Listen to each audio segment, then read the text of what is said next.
Well, thanks, Bob. It was a surprise and a pleasure to be invited to contribute to this volume, and it has been a very instructive day for me.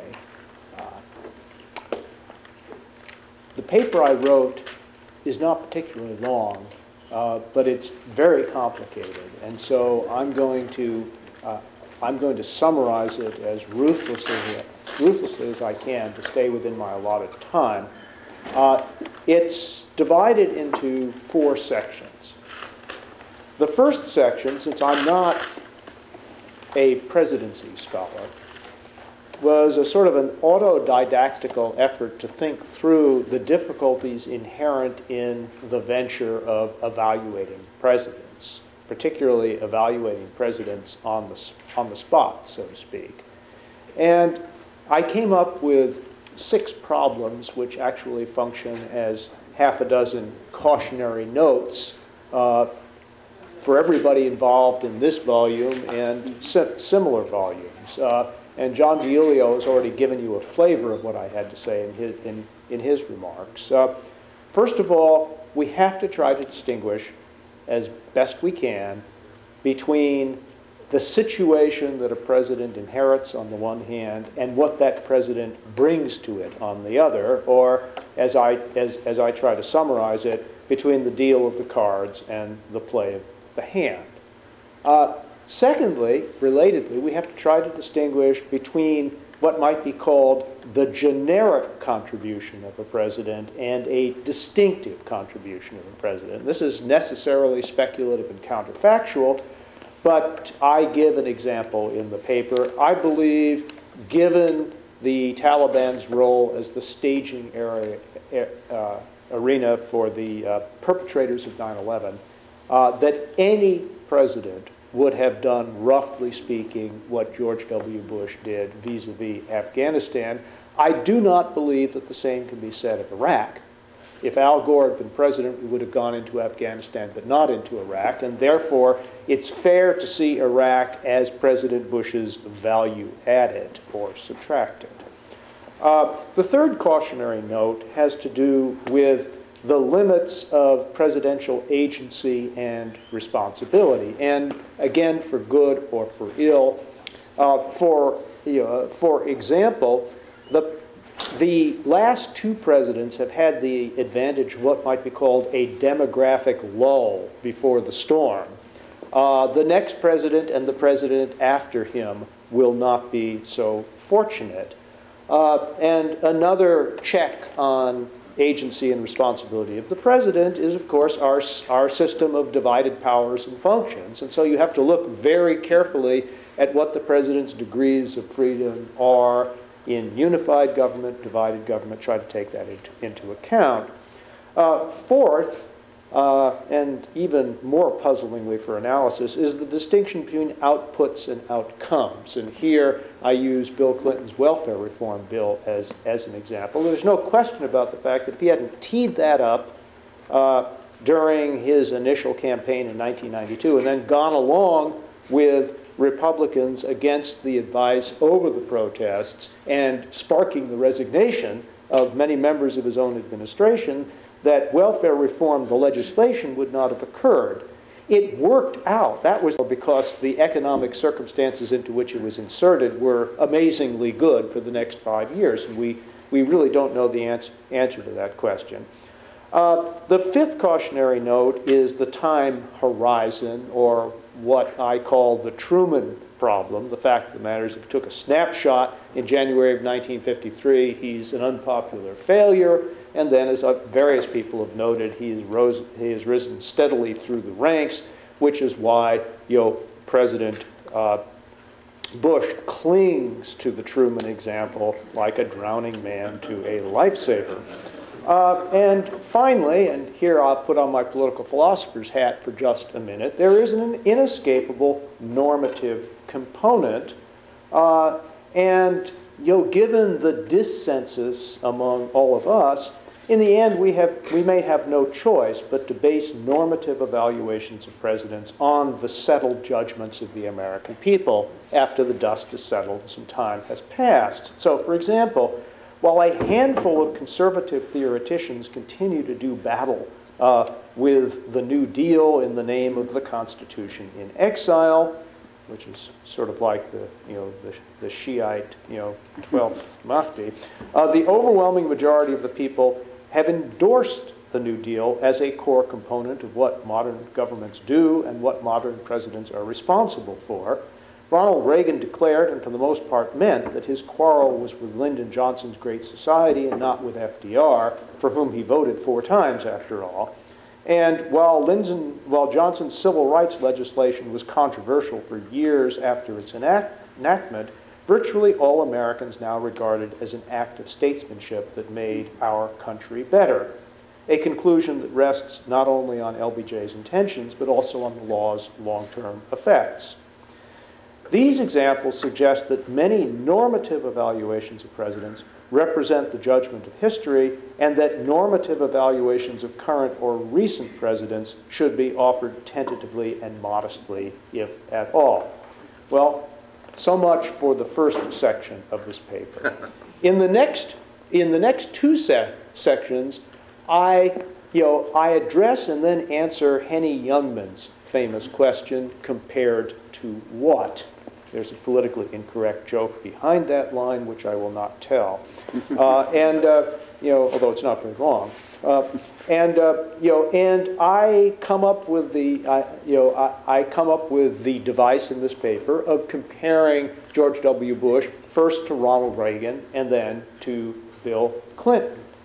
Why? Well, one rationale is that Ronald Reagan was and is George W. Bush's ideal of what a president should be, and Bill Clinton, for Bush, functioned as an example of what the president should not be. And so I took those 2 baselines, and then having decided to do a Bush-Reagan comparison, I then discovered that Lou and Carl Cannon had pretty much written the book on that comparison, and so I stole shamelessly from that book in this section of the paper, and here's what they say. George W. Bush, they argue, is Reagan's disciple but falls far short of his mentor. The Cannons trace this shortfall to differences of temperament and experience.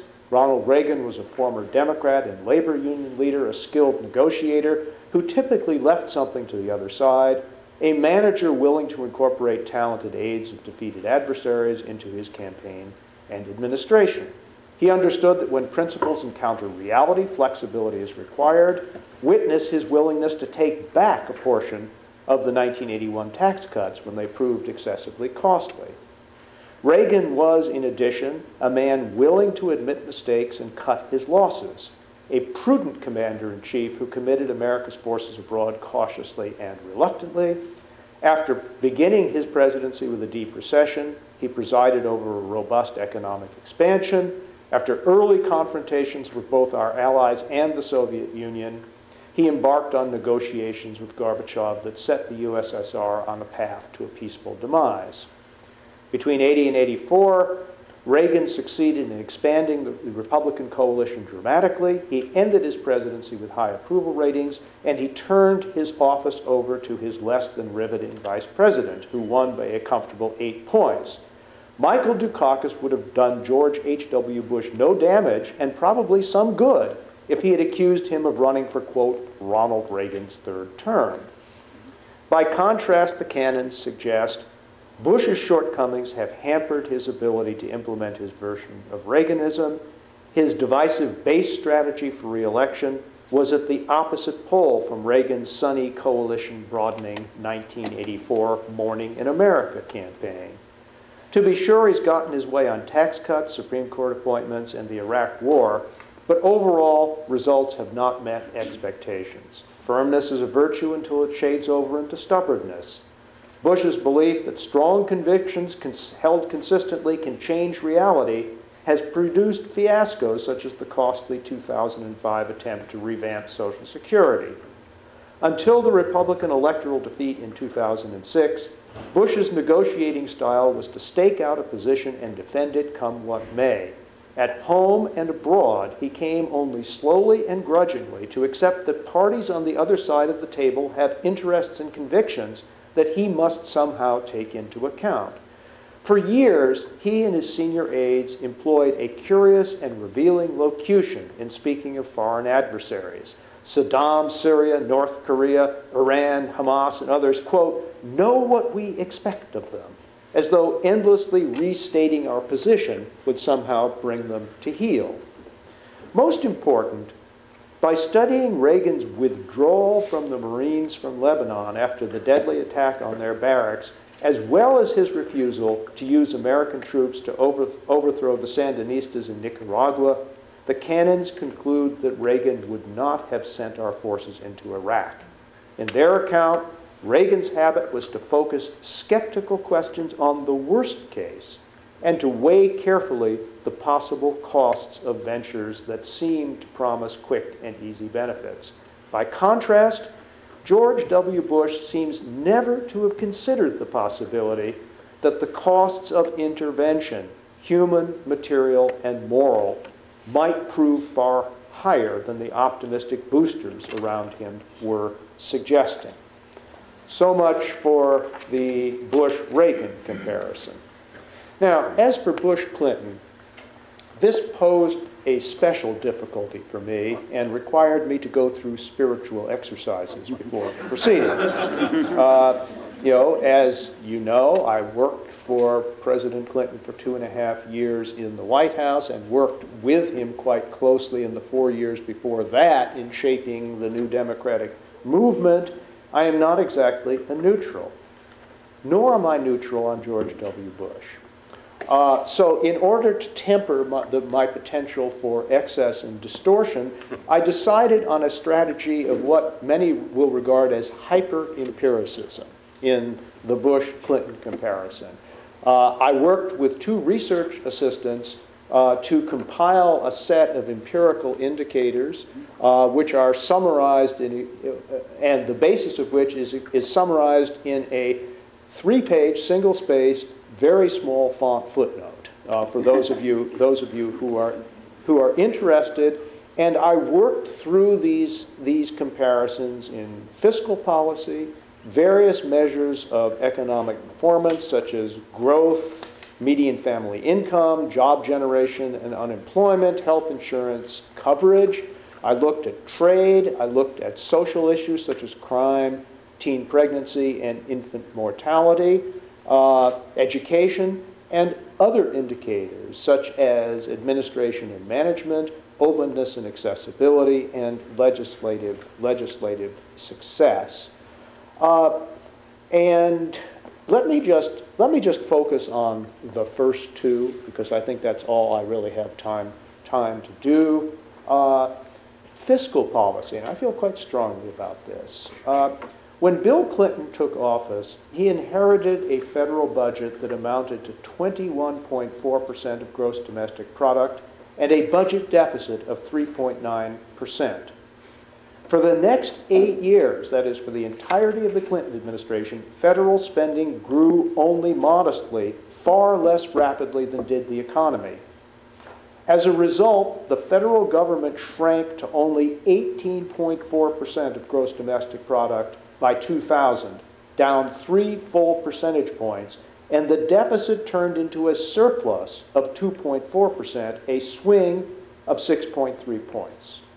To be sure, defense spending declined by 1.4% of gross domestic product during this period to a level that would have been unsustainably low even if the terrorist attacks of 9/11 had not occurred. Still, more than half the decline in the federal government share of the economy is attributable to the declining share of non-defense spending. By contrast, and here the Cato Institute and all the critics in the conservative movement are right, government has grown steadily during the Bush years. Federal spending this year will amount to about 20.7% of gross domestic product, an increase of 2.3% since the end of the Clinton administration.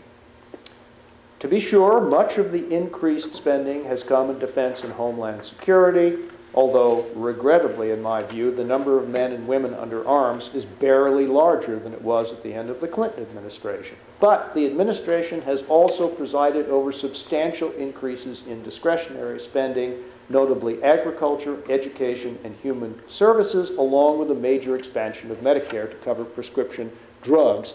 Even if the financial crisis had not hit, and economic 9/11 had not hit, and even if that had not driven the federal budget into the stratosphere, more than $1 trillion for each of the next 2 years, it still would have been the case that George W. Bush would have bequeathed a fiscal mess to his successor. With regard to the economy, I do a series of pairwise comparisons. Growth rates from peak to trough, median family income, jobs and unemployment, health insurance coverage, and other areas. And I can assure you that the Bush-Clinton comparisons in those areas and other sectors of the economy do not work to the advantage of George W. Bush. Finally, the fourth section of the paper, I try to sum all of this up as best I can. And the final section of the paper, which I completed in the late summer, was entitled "The 800-Pound Gorilla at the Bar."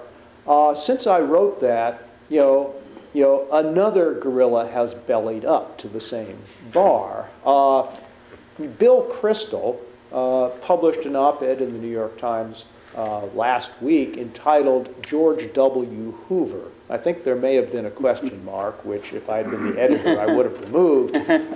But the fact of the matter is that this financial meltdown and economic crisis occurred on George W. Bush's watch. And I don't think history will expunge that fact. And there will be a debate as to the extent to which the deregulatory policies of the administration did or did not contribute to this. Although I think it's pretty clear that at least in the case of the SEC, and arguably the Fed as well, and arguably other regulatory agencies as well, it did play a role, but we really don't know the answer to that question yet. How much more time do I have, Bob? Take what you need. This is important. But I want to finish on time. So at any rate, I think one of the gorillas at the bar has sauntered in the past 3 months, and I think that is part of the historical record. We can debate the extent to which Herbert Hoover was responsible for the Great Depression, but that was item number 1 on his historical dossier, and this economic meltdown will be either number 1 or number 2 on George W. Bush's dossier. And I would have to say that, especially in his recent international dealings, he has not exactly inspired confidence that if he had more time to deal with it, he'd do a good job of doing it, nor has his Treasury Secretary, but that's a different matter. But now let me return to the senior gorilla, and this is where I will end. And just to state the obvious, George W. Bush is our only post-9/11 president, and the long-term outcome of his struggle against militant jihadism and nations that support it may well determine his place in history. There's a continuum of possibilities. Suppose that a decade from now, Iraq has a stable and reasonably decent government sustained by its own armed forces and police. The Taliban are but a fading memory in Afghanistan. The United States and Pakistan have cooperated to eliminate al-Qaeda's safe haven in the federally administered tribal areas, and Iran, held in check by a new alliance between traditional Sunni powers and Shia Iraq, has ended its support for organizations such as Hezbollah and Hamas. In this best-case scenario, our invasion of Iraq might be hailed as an act of visionary but misunderstood statesmanship, and the fact that it evoked so much dismay at home and abroad would be, at most, a footnote. It is hard to assess the probability of this highly favorable outcome, however, and easy to imagine far worse ones. Our sustained troop commitment in Iraq has left our mission in Afghanistan undermanned, opening the door to a Taliban resurgence in the south and complicating efforts to interdict the flow of terrorists across the porous border between Afghanistan and Pakistan. It is not unimaginable that al-Qaeda and its sympathizers could establish new safe havens not far from the ones U.S. forces eliminated in the months after 9/11. Similar cautions apply to the administration's efforts at reining in the other members of the axis of evil. After turning his back on Bill Clinton's North Korean diplomacy early in his presidency, George Bush finally consented to resume it under the aegis of six-party talks rather than face-to-face. While this approach has yielded an agreement in the partial decommissioning of Pyongyang's plutonium-producing reactor, it remains to be seen whether it will produce full denuclearization, or indeed whether the North Korean government has decided definitively and in good faith to go down this path. It is now clear that George Bush will bequeath the problem of Iran's nuclear program to his successor. We will never know whether it could have been otherwise. Reasonably well authenticated reports, supported, I would suggest, by Larry Korb's fascinating anecdote, suggest that the administration missed an opportunity to engage the Iranian government immediately after the Iraq invasion, when our leverage was at a high point and the Iranians might have been willing to do business with us. Today, our continuing involvement in Iraq makes military action against Iran less likely, and the Iranians know it. Recent reports suggest that the United States has actively discouraged Israeli action against Iran, in effect taking the last credible military threat off the table. The logic of events may force the next administration to acknowledge what the Bush administration has not, namely that while a nuclear Iran would be a grave threat, we lack the means to prevent it. This new reality might well trigger a nuclear arms race among Sunni powers such as Saudi Arabia and Egypt. One thing is clear: the world would be an even more dangerous place if mutual assured destruction becomes the basis of non-aggression throughout the Middle East. It is impossible to say whether history would debit this development against George Bush's account, or rather come to regard it as a tragic inevitability. Out of such imponderables are presidential reputations constructed. In conclusion, there are aspects of national security policy about which the jury has already returned a verdict. On the positive side, and contrary to the fears of many experts, the United States has not experienced another major terrorist incident since September 11, 2001. More than one threatening plot has been nipped in the bud, and improved sharing of information across agency boundaries has certainly helped make the country safer. While we may never know how much factors other than policy changes contributed to this happy result, it is clear that the administration's posture of heightened vigilance has made a real difference. And as other speakers have pointed out, other positives include the administration's strong, well-funded effort to fight AIDS in Africa and the Millennium Challenge account, an innovative effort to change the paradigm of foreign assistance by linking aid to specific performance measures. On the negative side, the administration's effort to expand the president's R2 authority has been a damaging failure.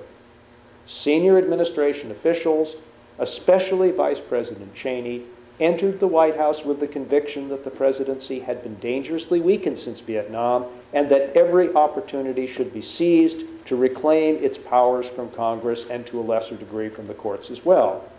But unlike other wartime leaders such as Abraham Lincoln and Franklin Roosevelt, George Bush never succeeded in convincing other branches of government, or for that matter the American people, that he was justified in so greatly enhancing his powers.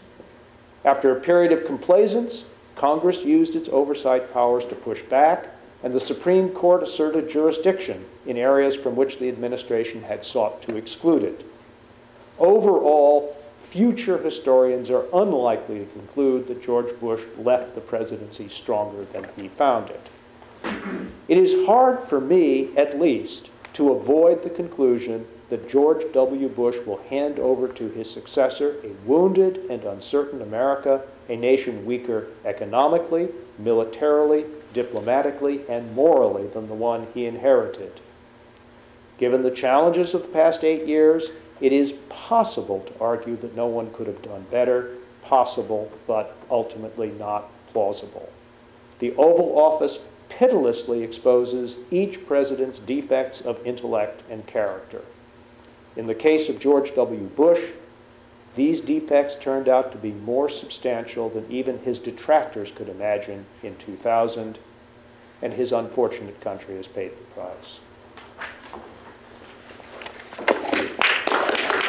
I want to commend Bill on a wonderful paper. I take issue in only 2 points, but I want to move on to others. The two I take issue at, I think when the economic collapse is finally figured out and understood, there are going to be a lot of fish on that hook that will go back several administrations. I won't bring out the speeches we heard from Barney Frank and Senator Dodd and Bill Clinton and other people about, they didn't use the word ownership society, but there was pressure on banks to lend, and there was pressure on people to stretch more than they could afford, but leave that be. Truman, we've been kicking Harry around for a while, or praising Harry, or damning Harry, whatever we do. I commend David Halberstam, as you know, wrote a wonderful book on Vietnam and how we got there and how it was waged. He wrote just as a significant book, his last testament to us was on Korea. And, you know, maybe we're going to relook Harry again. Who knows? I mean, the Truman that gets the near grade is the policy of containment, NATO, Marshall Plan, Greece, Turkey, all of that. Korea was a mess. Now we who revere the Constitution like to see the military suborned to a civilian authority. So Ray, Harry for constigating MacArthur and pulling him back. But Neustadt reminds us in his wonderful book, I mean, the way that war was waged. I mean, read the orders that MacArthur was given, you know, go across the border, push it back into China, but don't get into trouble. Now, he's supposed to deal with that. So the point I'm making, 2 points, that Korea was not well waged as a war. That's what brought Truman's numbers down. Yet 50 years later, we look back and we say, well, it didn't work well. It lost 38,000 men compared to a much lower amount now. There was never a surge. MacArthur won and then was pushed back and casualties mounted. MASH, the sitcom, is about Korea, not about Vietnam. It's a metaphor. And now we look at it, it's a very important ally, a security partner, a trading partner, many, many other things. So I'm with the people before who said that Bush's reputation rises or falls with how the Mideast, particularly Iraq, unfold. Now, I want to, somebody else, one of my betters in the panel, in the audience rather, who was on a panel earlier, made reference to Bush being his worst enemy, his own worst enemy. Let me tell you 6 reasons that is true. And this is what I've been thinking about almost all day. Number 1, I disagree with my better, Mr. Maranto, in only one area. I do believe that we're a populist country. We like equality. We like the notion of citizenship. Here the people govern, and here anyone could be president, not will be, but could. That great dream took a great step forward last month earlier this month when Obama was elected. Peggy Noonan wrote a wonderful piece called "The Children Are Watching." Young children all over this country now can say, I too can grow up to be president. That is a career option for me. I can make the world better. I can make the world different. Well, I grew up in a home where we believed the president could be better than we, that we should look up to the president.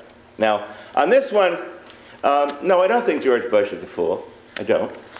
I don't know why he thinks it's to his political advantage or to history's well-being to make everybody think that he thinks it's good for him to act like a fool.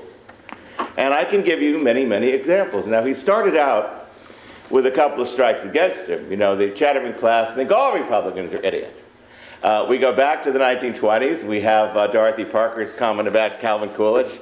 You know, he's died, and she says, how can they tell? We have all the Will Rogers cracks about Mr. Coolidge. It looks pretty good in retrospect. His great comment about Mr. Hoover. 8 years that man's been giving me unsolicited advice. All bad. Well, Coolidge knew a little bit about running the country that the great expert may not have, but nevertheless, he was a dope. Then we know how Chevy Chase took more points away from Jerry Ford's popularity than Jimmy Carter ever could. The greatest athlete president falls off airplane gangplanks, and the pants are too short and all that.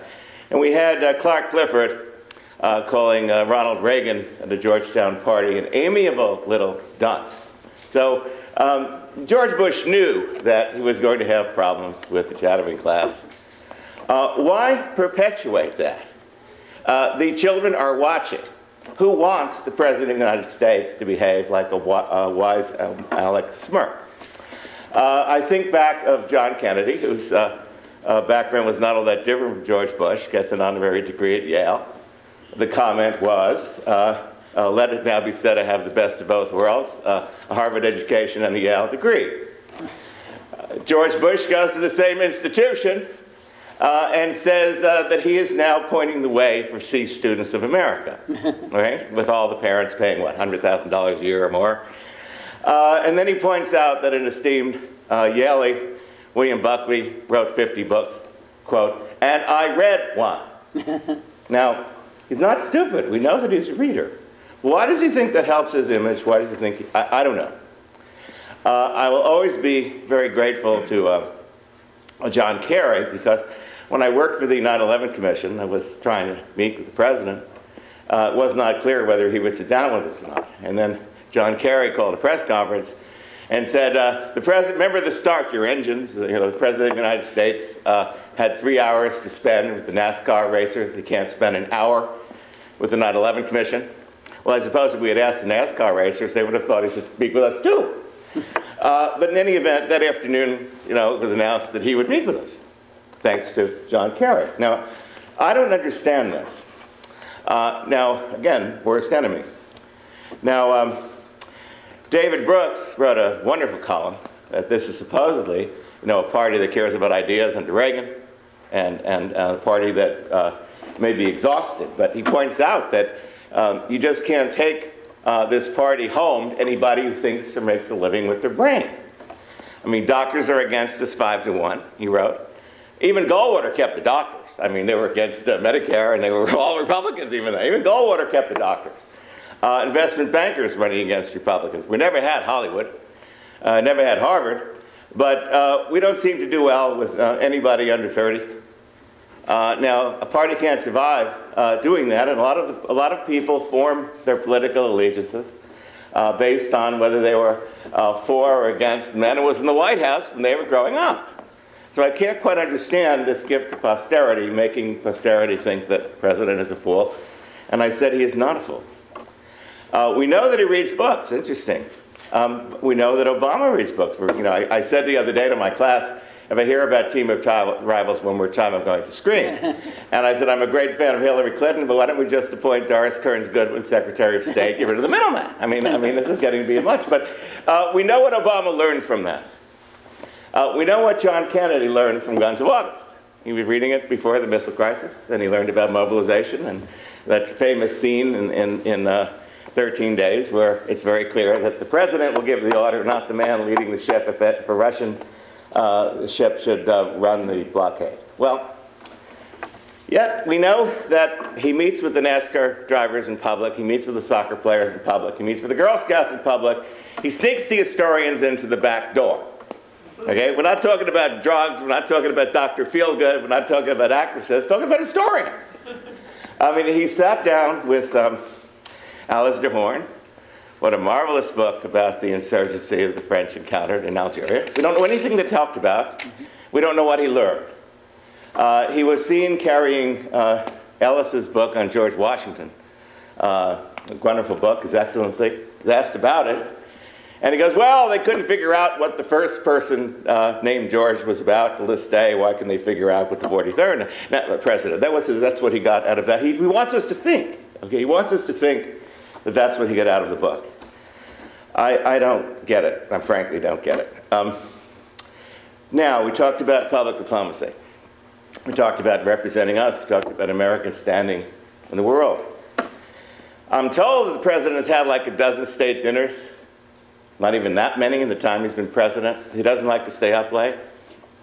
That's just too bad. You know, you go to bed, let the dinner proceed. Let the dancing proceed. You know, he's in Peru today. Maybe the people of Peru on their own television would like to think that it was important when their president came here, that he thought so much of good relations with the president of Peru, that he had a state dinner, and he brought out the best of America to perform for that person, and they could see this in Peru, that he made a big deal about their president. It's not your house. It's not you deciding to stay late. It's part of the job. And, you know, only one person got the job who didn't ask for it, and that was the first George. Not the first George Bush, the first George Washington.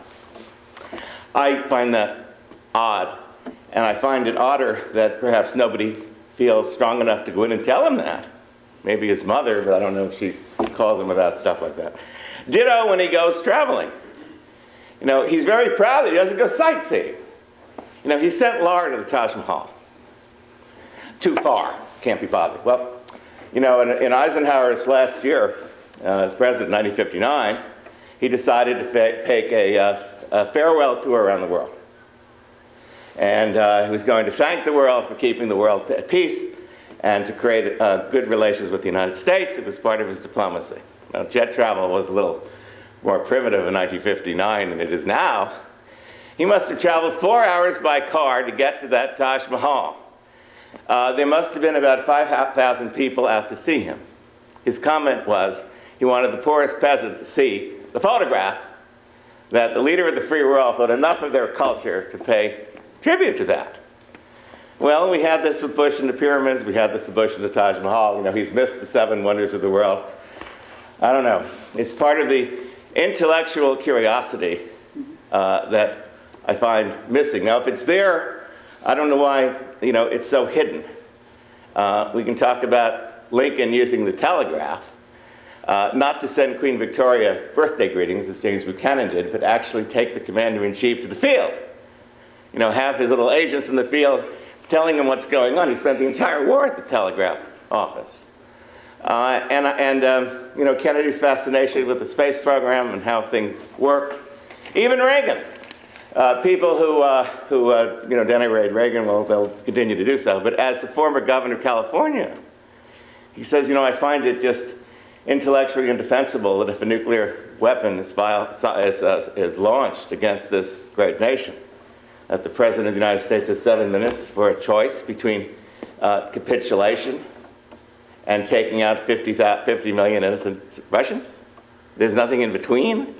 And he called Teller, and he called the scientists, and he had this idea about space shield, and maybe it was a bad idea. But he was thinking about this. He was asking questions, and he was picking up the phone.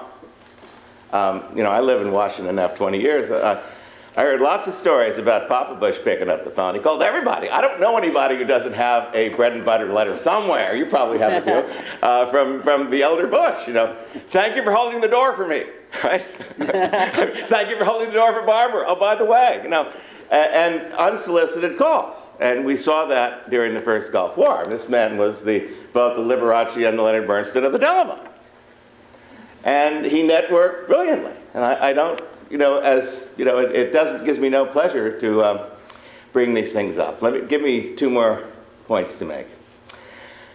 In the Reagan years, they had this slogan, and I remember this because we studied transitions, and the slogan was, "People are policy." And Reagan did a very strange thing. He brought in a professional headhunter to staff his administration, Pendleton James.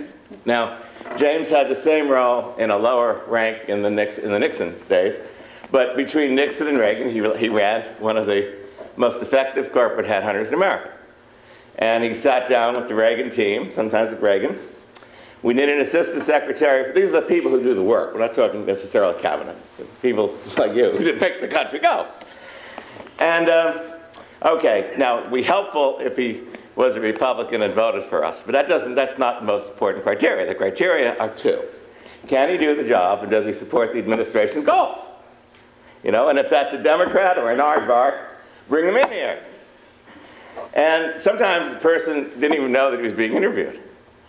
And I heard one story where there was, well, and Obama's handling this very, very well, except for the 3 bans that Andrea Mitchell was called about with Hillary coming in. But we don't know, that's a great thing. You put the Hillary thing out there. We have no idea how many other people are being interviewed for other things, which is brilliant. Because Reagan took the view, hey, you know, maybe we don't mesh. Maybe it's not a good fit. Why should his neighbors, his business associations, everybody else know that he was passed over? I mean, we don't want to cost this man any prestige or support or income, but, you know, let's do it privately. So the talk was, the story I was told was one New Year's Eve, Reagan always used to go to the Walter Annenberg estate with Nancy, and he would have Penn James very selectively, you know, just casually invite 1 or 2 of these people in. And suddenly they'd retreat to the Annenberg study and the interview would go on, but nobody knows anything about this. Well, the man who ran the transition for George Bush was somebody who went to prep school with him, come to Washington, hang with him, and I guess, you know, he's now doing the exit transition. That's a big difference to me. Now, why am I bringing this up? Well, there's a species that is about to depart Washington. It's called the bushy. Now, what is a bushy? It helps to be a Republican, but you don't have to be. It helps to be a Texan, but many, many are. But the one thing about the resume that stands out, they worked for one person, George Bush. Or they worked for an associate of George Bush. And George Bush made their resume. And again, David Brooks again, I guess is a bad name in Republican circles these days, conservative circles, he brings up bad news. One of the best things about the Obama transition, say what you want about filling it with Clintonistas, these are not people who Obama made. These are people who had their careers in the private sector, in the academies, in the Clinton administration, who can walk out at any time. He knows that. He wants talented people. He wants the best people in America. That was the Reagan administration. These weren't people that went back. Ronnie had his Hollywood friends. They weren't running the government. I can tell you where they were put. I mean, I can tell you what agencies, you know, he wanted social friends, right? And so they come over to the White House and drink, talk about the old days, talk about the Marx Brothers, but they weren't running the country, all right? Well, back to Jack Kennedy now. The president's, a typical example, I hate to do this, I don't want to get personal, but since she is in our face every day, I'll do it. Dana Perino had time to go on a game show.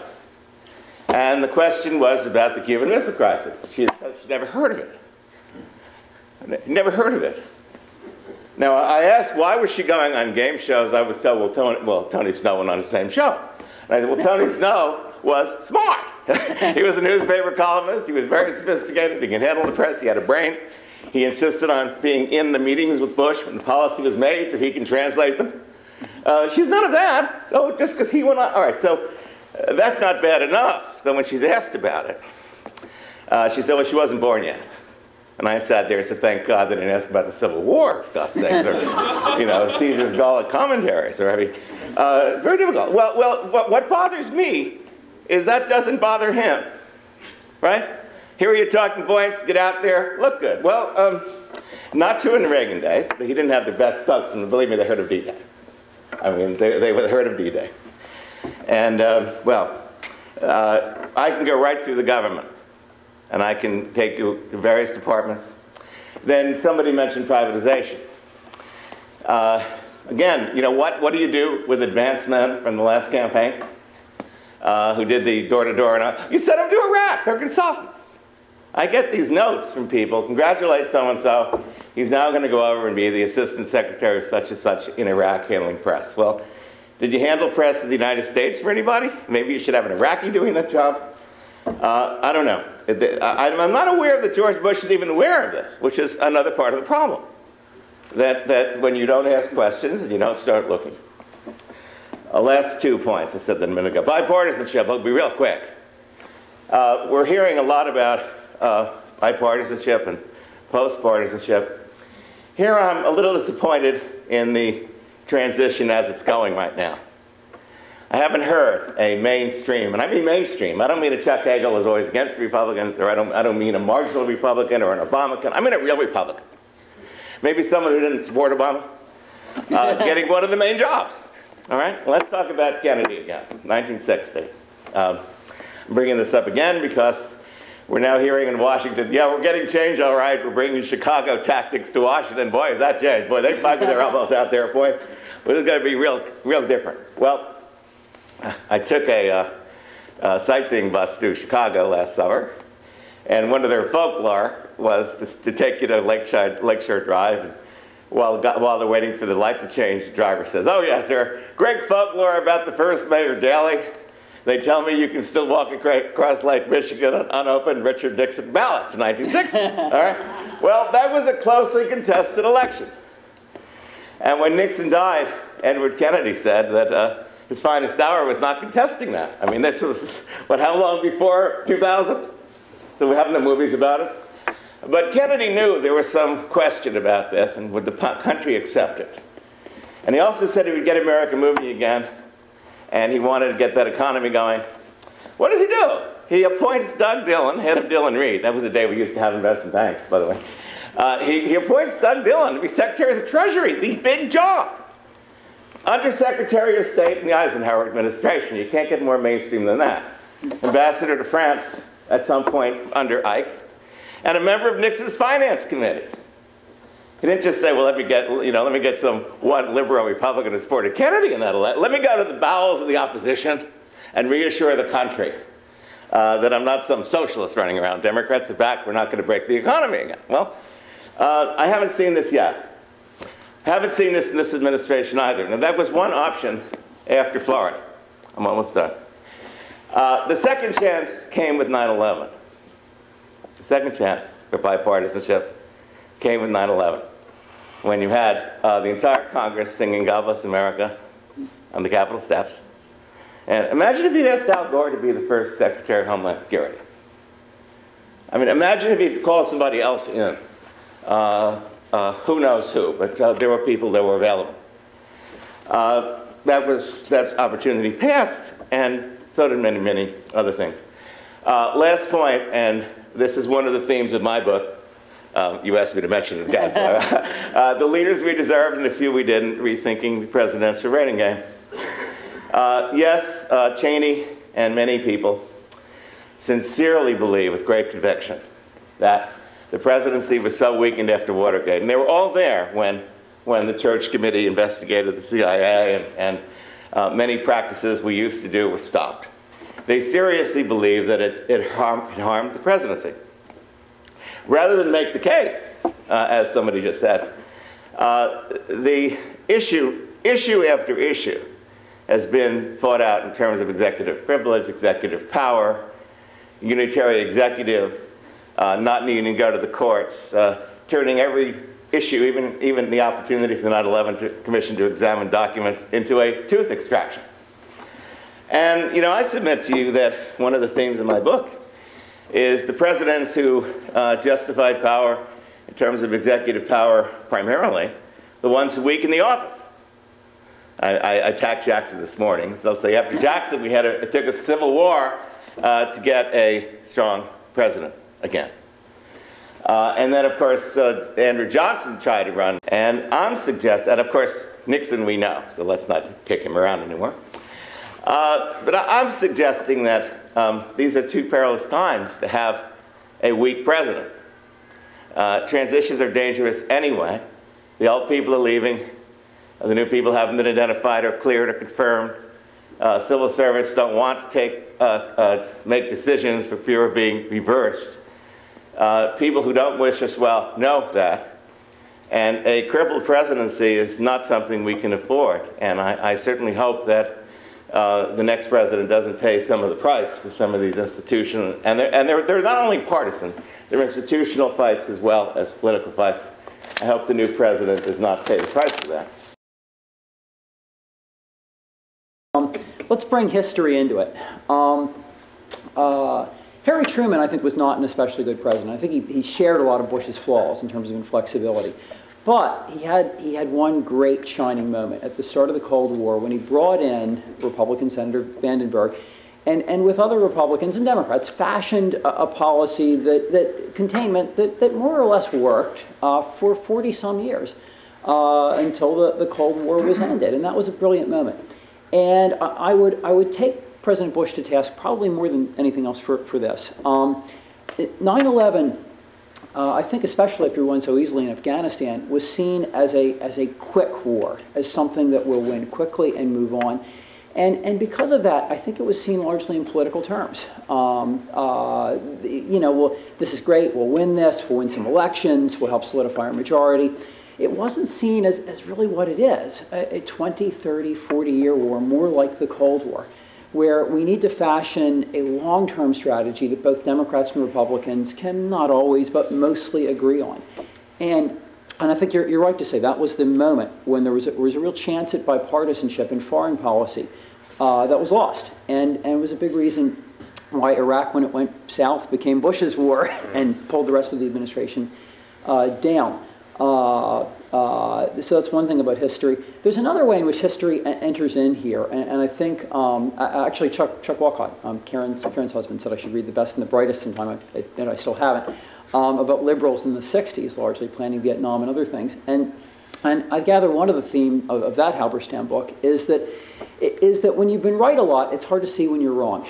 And I think you could make the case. I mean, people like me in the 80s were writing about what a fool Reagan was. Looking back on it, I think his Cold War strategy, done by people like Larry Korb, was very, very good. And it's a good thing he was president and I wasn't. And I think that many in the conservative movement, looking at Reagan's success, and also in Afghanistan, looking at a very quick success there, felt that that would be the model for everything and didn't think they could fail, and thought because the angels were on their side, everything would work and they didn't have to pay attention to the details. And I think ultimately that hubris, more than anything else, undid them. And I think that too should be a cautionary tale. Something good about Senator Obama is, despite his very quick rise to power, he's, I think, fundamentally a cautious man, President-elect Obama. Now, something else I'll throw in, not exactly about history. I'm in the Department of Education Reform, and I think that the biggest problem facing the country to me is the fact that you're laughing with Dana Perino, but most American voters, most Americans are not terribly well informed, and frankly, their teachers are not terribly well informed. I don't think our colleges do a good job of creating people who are good citizens, know enough to be good citizens. Our K through 12 education certainly does not.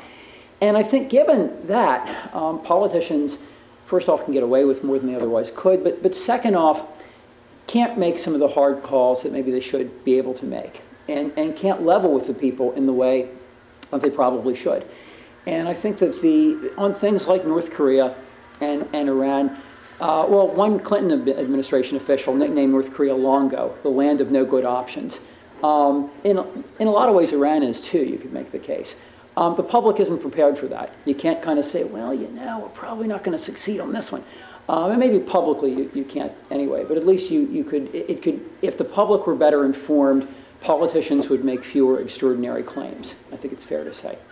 Something that dovetails in with, and this is the only thing I think I would take to, or almost the only thing I would take Bill Galston to task for. I have been predicting a recession for about 10 years now because looking at the demographics, baby boomers are retiring. More than a third of the federal budget goes not to Iraq, not to defense, not to everything else. It goes to the elderly. It's growing rapidly. Social Security, of course, but of course health care expenses, mostly going to those elderly baby boomers. Back in the old days when people would smoke, they would kick off at 65 and we didn't have to worry about these things, but I'm certainly not advocating that. Now people are living into their 80s. It's great news. The problem is it's fiscally unsustainable. And my suspicion, and I've seen no one talk about this, is that a lot of the current economic meltdown, a lot of our economic problems generally, are because we're an aging society, just as Japan was in the 90s, just as Europe has been for a long time. And that's going to make it very hard to grow. It's also going to present politicians with very, very tough choices that nobody, not Democrats, not Republicans, have prepared the American people for. And I think that's going to make whoever is in, give them some difficulties. Barack's biggest campaign was two biggest campaign promises, like I said earlier. Getting out of Iraq, it's already kind of happening. We're moving in that direction. Repealing the Bush tax cuts is going to happen automatically. But there's going to be some sacrifice beyond that no one has prepared the people for. And it makes governing difficult. So that's why I'm glad I'm in a Department of Ed reform, and someday we'll get the schools right and then our democracy will work. But not for a while. I've got a lot of work to do. Catherine, do you have any final thoughts before we throw it out to Sure. just two points I want to make. One thing is that a number of the panelists this afternoon have, when you're talking to this, you can hear me, right? Okay, sorry. A number of panelists have mentioned the notion that the Bush presidency is going to be judged largely on the basis of the outcome of the wars in Iraq and Afghanistan. And I think that's true, but it's not just whether or not the somewhat evolving U.S. policy goals are met in those places. Somebody pointed this out earlier, we've kind of given up our old orientation in the region towards stability and the status quo, but we haven't actually replaced it with anything desirable, certainly not with democracy. And that's been an enormous failure, but also an incredibly predictable failure given the way that they went about it. The use of American force in the region has done a couple of things. It has increased popular dissatisfaction, and at the same time, it's actually bolstered authoritarian regimes. About 10 years ago, for example, in Jordan, there was a real possibility that democratization wasn't going to happen in the next couple of weeks, but that you could see trends in that direction. And since the last 6 years or so of American policy, what we actually see is a real clamping down and a real justification for clamping down in the region in a way that makes it harder domestically and in terms of foreign policy to open up these regimes in the way that the administration's orientation toward foreign policy in that region suggests is our goal. So it's a self-defeating policy, it's ultimately probably unsuccessful, and the combination of an increasingly dissatisfied public and an increasingly authoritarian regime is likely to have just disastrous consequences. So I don't actually hold out any hope at all that the Bush presidency will be judged favorably in its major policy adventures. But I do say this is the most favorable thing I can say about Bush. He gets a lot of criticism for that comment about being a uniter and not a divider. I think ultimately he succeeded probably beyond what he could have imagined in being a uniter and not a divider. American consensus has been reached. In fact, world consensus has been reached.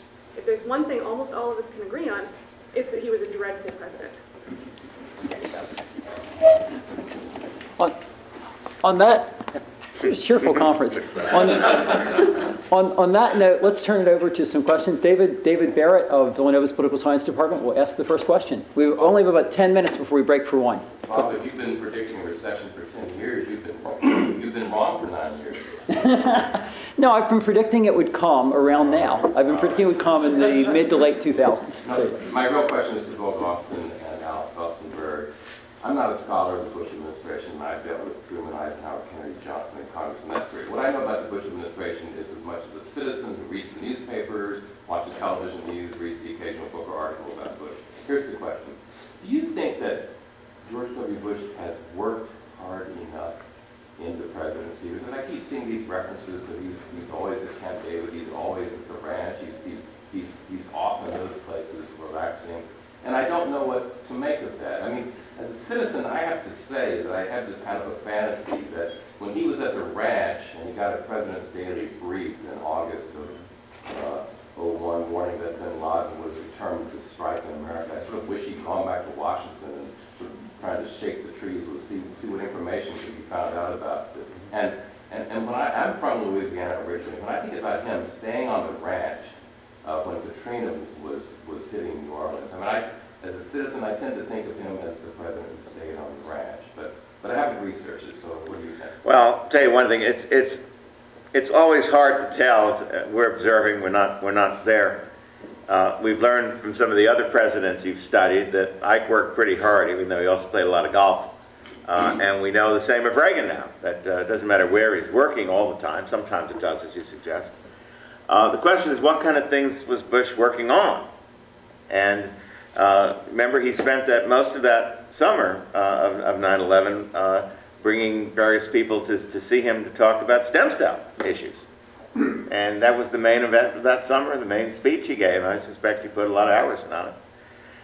I'm not so sure he asks serious questions, but I may be wrong. I've never met him. But I get a sense that it's kind of like done that. So the amount of time with work versus how much serious mental work is going on, I don't know. Well, the short answer to your question is, I don't know for sure. There are many people I have never met. One of them is George W. Bush, and another is Barack Obama. And so all of this is inferential. But we do know two things about him that suggest to that the answer to your question is more likely to be no than yes.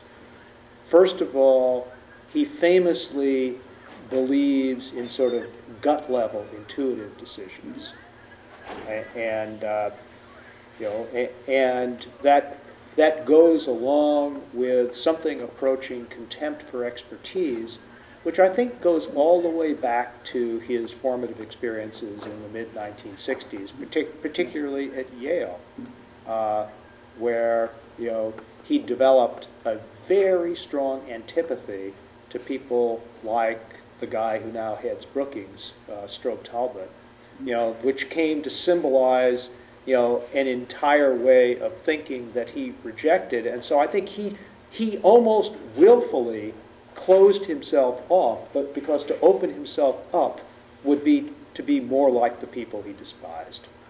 The second thing we know about him is that once he makes a decision, he never looks back. Well, if you never find it necessary, to ask again once you've made the decision whether it's working out the way you expected, and so if evidence after the decision doesn't matter, well, that simplifies the job of being president a lot. Oh, I would point out Truman wrote in his memoirs he never looked back. I never had any ethical questions about Hiroshima or anything else. And I fault him for that. I know, but I mean, if that's the model, let's give him the bad and the good, and then say, roll on. And he was a regular guy too. Yes. But Laura and then Larry. Great. My question is actually for Bill Galston, and it's related to something that my colleague Catherine Warrick just brought up. This notion that Bush has essentially united the country against him, and I think certainly the public opinion polls would suggest that. And in some ways, both the 2006 and 2008 election appeared to say that. But one of the things I did it was at one point I did a little back of the envelope math based upon actually, Bill, the article that you wrote in the Nivola and Brady book about polarization. And one of the things that you cite was that in 1988, 26 states were within a 5-point range of Bush seniors. 53.4% share of the national vote. In 2004, only 18 states fell within that 5% range for George W. Bush, and that is in some sense this idea that there's more polarization, that more states are less competitive. And so I looked at 2008, and like I said, I did this very back of the envelope, so I may have miscounted. But what I saw was that 19 states fell within this 5-point range of Obama's 53% share of the national vote. So I guess I'm curious as to what your thought is about, are we really united, or are we still polarized? And any expectations about going forward? The short answer is still polarized and not less so. And and whether or not there is depolarization depends not on the election, but how the president conducts himself.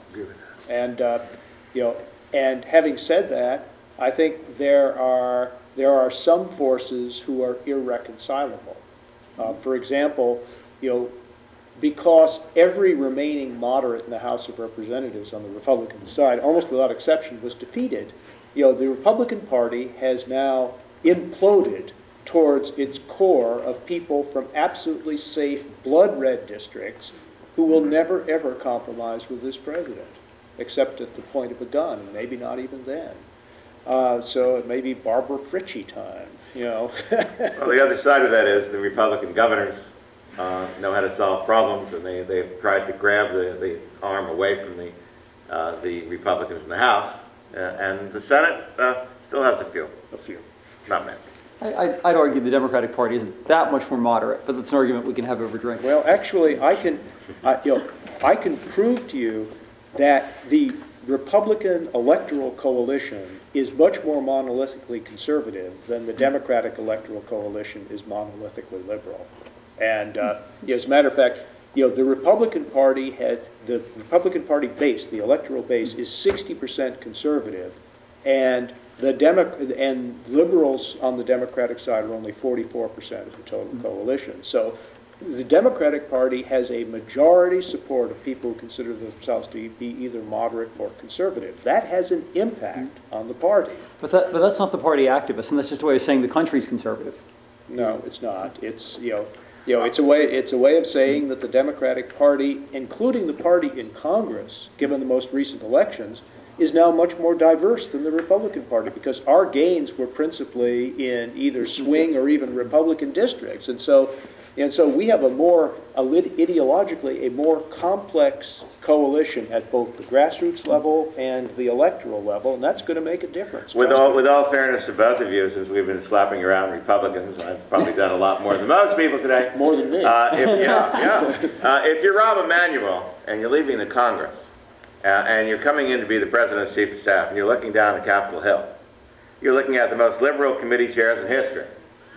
They're there because they have safe districts, which means they grab enough money to discourage primary challenges.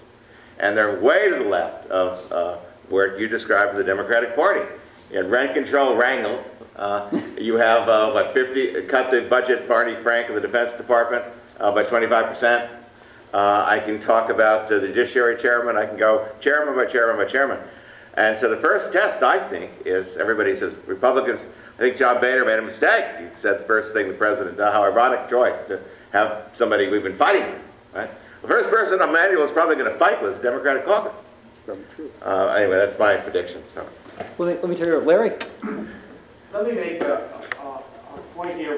We're pretty hard on Bush on Iraq, but I think it's the whole system. The Congress didn't do its job.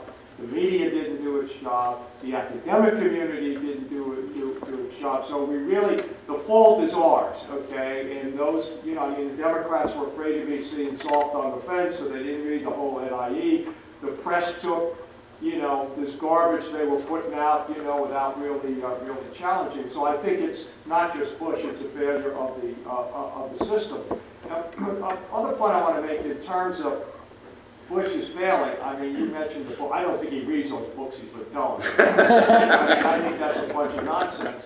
Harry Truman read every book in the library, okay? So yes, he didn't, have the education, but he was an educated person. The thing I think that hurts Bush the most is he had not only what Bill was talking about, how he didn't want to be seen as part of the elite, he has no life experiences that help him. Let me give you one example. I was on the O'Reilly factor, one night in the 2004 election, and they were talking about Bush's service record, remember all that stuff came up. And O'Reilly said to me, what do you think would have happened if he had gone to Vietnam instead of avoiding it? I said, if he had done that, he would have recognized you cannot go into a foreign culture and be greeted as liberators. And he didn't have that experience. Truman was in World War I, and let me just conclude with this.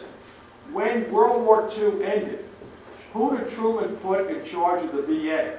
Omar Bradford. He insisted, he said, I want someone who was in this war who understands it, not somebody, left for World War I. I mean, and that's the type of thing. Like the VA, we haven't even gotten into that. I mean, you fight these wars and then you don't have anybody in the veterans thing, you try to cut the veterans budget. I mean, just things like that.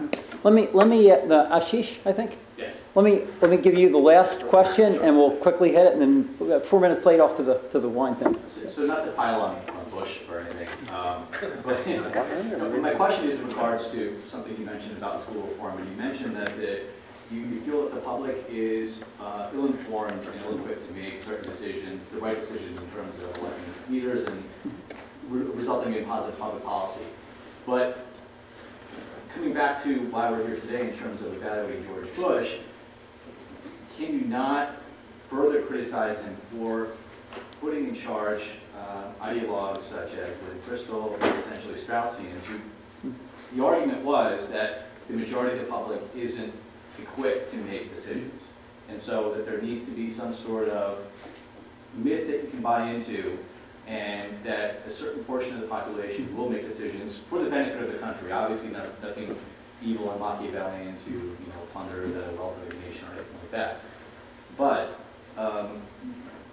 with respect to everybody, what they're saying in terms of he's very inquisitive, how how can we fairly evaluate Bush where there is this inquisition that he has, inquisitive nature, but then you put people in power that doesn't allow for successes in policy? Actually, I think Bill Kristol was in the George Herbert Walker Bush's administration. Sure. But Don Rumsfeld, I mean, the list goes down. Yeah. Well, but no evidence Don Rumsfeld ever heard us, right? No, this is ridiculous. May I make one comment to Bob Okay. on education, though? Although I'm not going to let you off the hook on this one. I start, by the way, they've given me great material. I start every class by asking the students. I teach one class at Penn on Congress, one class at GW. How many of you have heard of the Cuban Missile Crisis? All the hands go up. George Bush himself had the Kevin Costner movie premiered at the White House when they were working on No Child Left Behind with the Kennedy family. She doesn't know that, and it doesn't bother him. That's all I wanted to say. Okay, let me ask any final, actually, let's talk later at the reception. Any final comments? But let me respond to, I think, the spirit of the question, although the facts are wrong. I take the rise of Sarah Palin as the new hero of the conservative movement as the definitive judgment on the standing of that movement that it has delivered on itself. That is a celebration of ignorance. There's no other way of putting it. You know, this is a woman who knows nothing about any national policy issue, and the people who were trying to brief her were honest enough to tell the rest of the country the conclusion that they'd reached, which was exactly that. What does it say about a movement that someone like that is celebrated as the next hero? The only thing that I can conclude is that it reflects a total contempt for information, for history, and for the very idea of fitness for office and what you need to do in order to prepare yourself for it. And that is about the worst thing to have happened to a major political party in a very long time. You know, it used to be that the conservatives were the stupid party, the stupid movement, and then the liberals became the stupid movement. Well, I'm happy to say that we've handed it back over to you. We'll talk about Joe Biden later. For now, I want to thank you all for coming. It's been a lot of fun. Read the book next year when it comes out. And let's have a hand for our panelists before we go off to the